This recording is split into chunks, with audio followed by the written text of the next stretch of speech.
Venom, there's been so many videos from you. I know, but it's Comic-Con. What can you expect? And this is juicy. This is juicy. Alright, so we're going to start off. There was an interview with Marc Webb talking to Cinema Blend. Cinema Blend. Okay.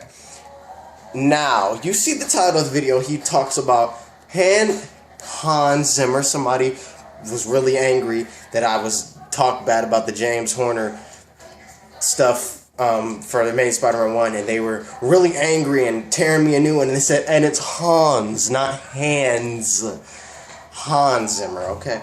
So, interview with Cinema Blend and Marc Webb. By the way, the person that is interviewing Marc Webb is the same person that actually wrote the article talking about him building a universe, right, with all these characters, and Marc Webb replied, think bigger on Twitter. Remember that. Now, we're going to start it off. Okay, so he said, the fact that you retweeted the column made my world, and the fact that you remember it is mind-blowing, because before he said, you wrote that piece, the one that I retweeted.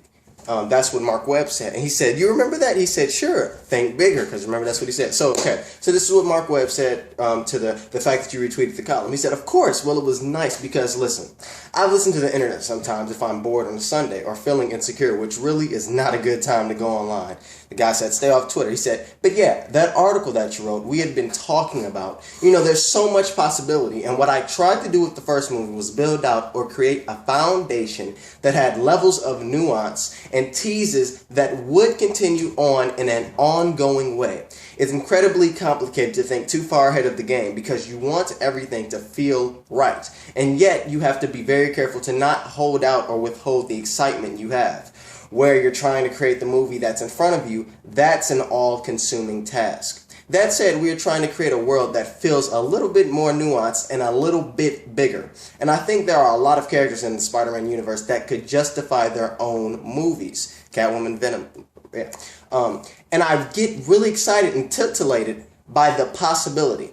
The reality of that is sort of dependent on a lot of factors that are sort of beyond my control, but certainly there is a lot of conversation that goes on behind closed doors about how to give life to that. So the guy says, is it scary that Marvel set up this expectation now for bigger worlds? Like with Sony, it feels like they're trying to do with Spider-Man. Not exactly what Marvel did, but they are at least thinking of that blueprint. Listen to this. Well, it is Marvel. That is what Marc Webb said. Well, it is Marvel. But I think what people are realizing is that people love to spend time in these worlds, and the audience demands and expects and is curious about how well you can develop sort of little characters that are in the shadows. As a storyteller, it is really fun to think about that kind of stuff. I'm going to talk more about what he said later on. So when I read everything, I'm going to talk about what he said. Okay, he said, but when you start putting people like Paul Giamatti and Chris Cooper into these roles, it's obvious you're not using them for one team because these are big, high-named actors. Okay, he said, exactly. You want to build out, yes, the possibility of something more. And I think not just since the Avengers, but even Harry Potter. I've talked about Harry Potter when talking about Spider-Man. Remember, I said it's not going to stop at 4 movies. It's not going to stop at 3. Remember, I've said that. If you're not a long-time subscriber, if you're not a subscriber, subscribe. I'm telling you, subscribe. This is the channel you want to be at for Spider-Man stuff. I'm telling you. Anyway, I think they created a universe. I mean, obviously, the books were incredibly well-crafted and well thought out. And that allows for really wonderful actors to come in and chew off deep, meaty roles. Again, it is really fun as a filmmaker, as a storyteller, to think about those possibilities. Whoa. Okay. He said, you say you check the internet. One of the theories fans keep throwing out involves the Sinister Six. How much of that is wishful thinking on a passionate fan base aside, and how much of it is discussed? So Marc Webb said, he said, listen, I don't want to give away too much. I really don't. I don't want to give away too much. I want to preserve the surprise, which is always under attack for the right reasons. People are enthusiastic and they're curious, but it's really difficult to let people get into that theater for the first time and experience it. That sense of awe and curiosity, and I think that's a little bit tragic. But I think I'm a fan of the Sinister Six. I'll say that. I think if you pay attention to this second movie, you'll see hints of what's to come. All right, so now listen to this. He says, I like to ask a couple of specifics. And he said, all right, so first specific. Okay, How much time do we get with Norman Osborn in the second movie? He says, Marc Webb takes a really long pause, and he says, I'm not going to say. So then the interviewer is like, all right, okay, he said. So then Marc Webb says, I want to reward you for your column, but I have to be careful. Okay. All right, so the interviewer says, I thank you for that. That's fine. Partly you're keeping it from ruining the movie for myself also. Okay, is Kurt Connors in Ravenscroft? And will we find out who the guy was in the end credits of The Amazing Spider-Man? Marc Webb says, I'm not going to answer those. All right, then, let's see. I'm just saying you're onto something, is what Marc Webb says. He says, I'm just saying you're onto something. Okay, so then the interviewer says, Felicity Jones has been saying a lot about her role, her mysterious role. Have you read her quotes or heard her quotes? She's been saying a lot. I've heard something about it. She does have sort of an interesting relationship with Norman Osborn at the beginning of the movie. The interviewer says, with Norman? Marc Webb says, yeah, she's a... And then he stops. The interviewer says, can I tell you her quote? Marc Webb says, sure. He says, she says, and I quote, I'm the Goblin's girlfriend. End quote. Marc Webb replies with this, okay. No, he doesn't say okay. He says, oh, that's an interesting interpretation. The interviewer says, okay. He says, but she does in fact, yes, work for Norman Osborn, but I wouldn't say. So when he says, but I wouldn't say, I guess he means girlfriend. I wouldn't say girlfriend. All right, so the interviewer then asks, is Norman sick when we see him? Marc Webb says, I don't know. You're going to have to see the movie. He says, damn it, Mark, I'm trying here. It was recently mentioned that Hans Zimmer, not Hans, Hans Zimmer, that Hans Zimmer will score the film. Is that happening? Marc Webb then confirms, that is happening. Yes, yes. Good, that's exciting, says the interviewer. Marc Webb says he may have another collaborator, but it's too early to discuss that. He said, you shot a lot of this film in public, and a lot of it has got out through set photos. How do you feel about that? Because when you have to answer questions about the rhino and so then Marc Webb says, yeah, but that's, I mean, it's, I would say unfortunate, but it's something we expect. And listen, there's an enthusiasm and curiosity that I think... There is an enthusiasm and curiosity, and I think that's great. I love the idea of speculation, but I want to preserve the surprise of it, and we are careful to conceal certain important plot twists and the surprises we want to keep inside of our coats, as it were, under wraps. Interviewer says, okay. He says, so I've read a lot of stuff online, and every theory I've read is wrong. Every theory he's read is wrong. He did the same thing about videos. Check out Venom to me and Marc Webb. Tell me if I'm wrong. I haven't even released a lot of my theories yet. Okay, anyway, so then the interviewer says, that's what I was going to say, but you know, it's wrong. Don't you just want to jump in and say no?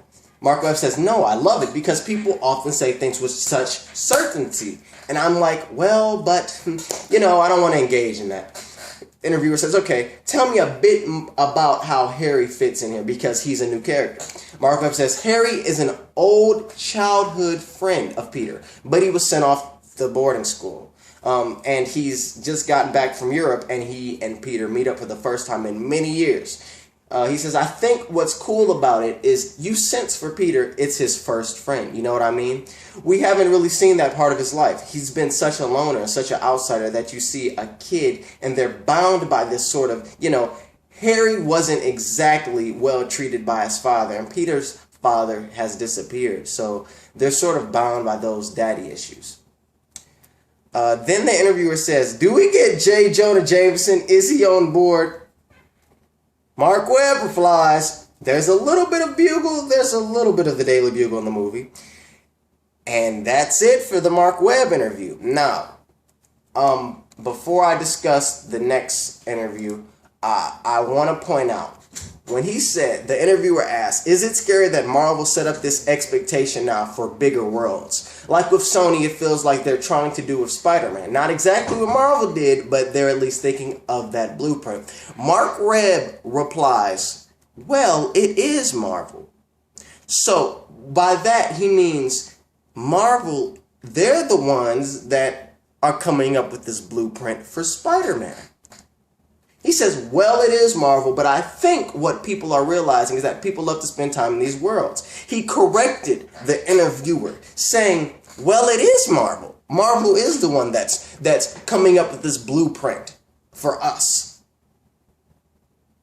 Not for us, because let me stop. Let me correct myself. Not for us, because they are Marvel. That's what he's saying. He's saying that Marvel... If you're a long-time subscriber, you know that I believe that Spider-Man, X-Men, all of them can be put together if a deal came to, right? Sony was going to go bankrupt. Sony Entertainment, Sony Pictures was going to go bankrupt last year. They had Spider-Man and Men in Black as their last hope to get some money.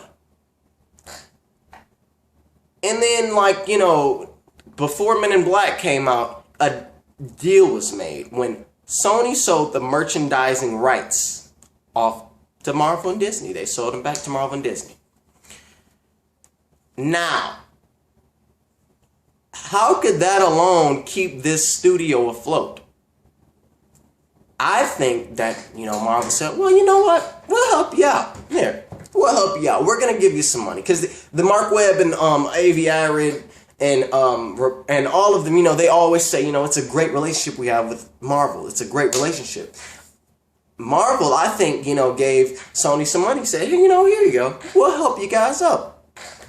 On one condition, as long as, you know, we can, you know, play with each other. We can use, you know, your character and, you know, stuff like that. We can incorporate, you know, we can do some fan service as long as that happens. And Sony, you know, they've said numerous times, you know, we're open to it. Sure, we're open to it. We can do it. Sure, why not? You know, so I think that, as I said before, Spider-Man can be incorporated. I think that this is not necessarily a part of the Marvel Cinematic Universe, but it's not away from the Marvel Cinematic Universe. I think that it can be intertwined in a way that makes sense. All right. If they were to incorporate this, Amazing Spider-Man 1 took place in 2012. Avengers took place in 2011. Amazing Spider-Man 1 had a whole bunch of cranes. They could they can justify everything. They could. If they wanted to. They could. So, him correcting the interviewer and saying, well, it is Marvel. Marvel is the one. They are the ones that are creating this blueprint. It's very interesting. And that's very interesting. Very, very interesting. Okay. Now, I just really quickly want to go to Where is it? Andrew Garfield, he talks about a 35-year-old Spider-Man. Because when Amazing Spider-Man 4 comes out, Andrew Garfield could be 30, he'll be 35. So, listen to what he says, okay? Alright. So, where is it? Here we go. Okay. He said, I do realize, this is what the interview says, I do realize the Amazing Spider-Man 2 hasn't even come out yet, but Marc Webb is already saying the newly announced Part 4 will be a lot different than the other movies. Do you know anything about that? Andrew Garfield says, I know nothing. I read the news story. I was like, what? He said, are you under contract for a fourth movie? Andrew Garfield says, no, and he laughs. He says, so you're sitting at home one day and you learn that there's a Part 4. Andrew Garfield said, yeah, I didn't freak out. I was like, oh, that's them getting the release dates fixed. He says, are you under contract for 3 movies? Andrew Garfield said, yeah, I signed a contract at the beginning of the first one for 3. He says, if you do decide to do Part 4, you'll be around 35 years old. Andrew Garfield laughs and says, oh. He says, it could be interesting to see an older Spider-Man. Andrew Garfield says, I don't think it would. I would be so inappropriate. He's a boy. He's always a boy. Then the interviewer says, well, now he is, but by the time we get to the 4th movie, Andrew Garfield says, but when has Spider-Man ever not been a boy? He's always in the throes of deep angst. You know what I mean? So then the interviewer says, so you don't like the idea of a 35-year-old Spider-Man? He says, I think it would be weird. I mean, I look like I'm 12 years old, so that helps, but I don't particularly really want to act like, gee golly, what a spinning hat. He says, since you're a collaborator now, that should be your suggestion for the 4th movie. Peter's 35 and wears a spinning hat. He said, with a massive beard and a beer gut and doing heroin. Now, he's joking and he says, now there's your dark Spider-Man movie. He said, you know, you never know. Never say never. Of course, I adore this character, and as long as I get to play him in a way that I feel is movie, and Is movie the mythology? What the heck? Of course, I admire this character, and as long as I get to play him in a way that I feel is moving the mythologically forward, and breaking ground with it, and giving that core group of fans what they need, then I'm game. He says, I would wish you luck with this movie, but I feel nothing will stop it from doing really well. He said, Andrew Garfield laughs. It could be an hour and a half of me doing this. Then he mimes smoking a cigar, going, I'm Spider-Man. It will make millions of dollars. He's joking because people are just going to go see Spider-Man because Spider-Man. Anyway, Andrew Garfield said that he didn't really like the idea of a 35-year-old Spider-Man. Do I think he'll be back for the fourth one? Yeah. Yeah, he'll be back. Yeah. I don't think they're going to... People were, kill off Peter Parker, make Miles Morales. No. I don't need to be Spider-Man yet. Let Peter Parker get his movie. I don't think we'll see a Miles Morales movie for a while.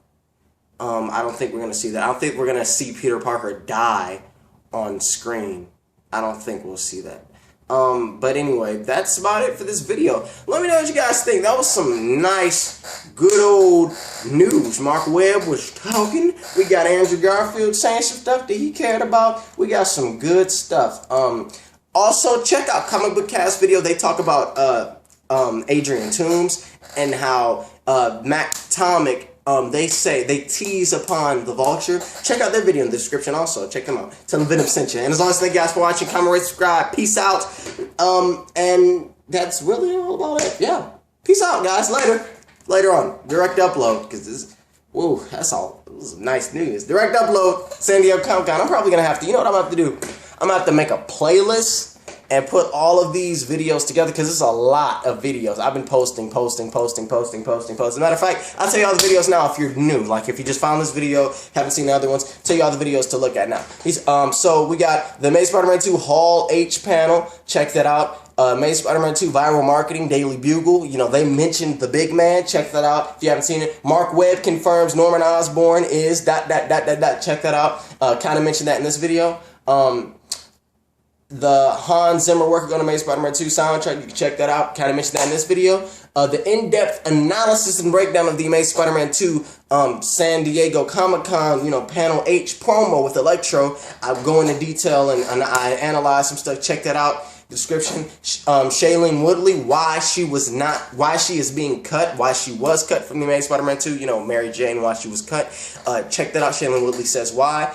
And Felicity Jones, her saying what the interviewer actually told Marc Webb and what Marc Webb commented on.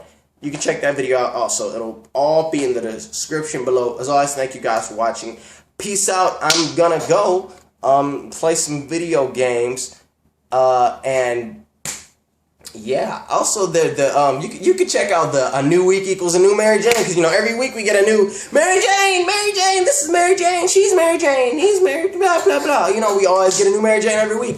I think Shailene Woodley's gonna return. She's gonna be Mary Jane for the Amazing Spider-Man 3. Marc Webb, he also said in an interview that I put in my last video, he mentioned that they love Shailene Woodley, they don't want to replace her. So I think she's gonna be Mary Jane in the Amazing Spider-Man 3. That's what I think. Anyway, thanks guys for watching. 18 minutes, about to hit 20. Jeez, it was a long video, but it was some juicy news, wasn't it? It was juicy news. It was juicy, like a big old stick of juicy fruit in your mouth. Anyway, guys, comment, subscribe, peace out. I'm gone. Later. All right, peace. Gonna play some video games, maybe do some Venom time, and wait for more news. We can expect more videos if more news comes. All right, peace out. Later. Peace.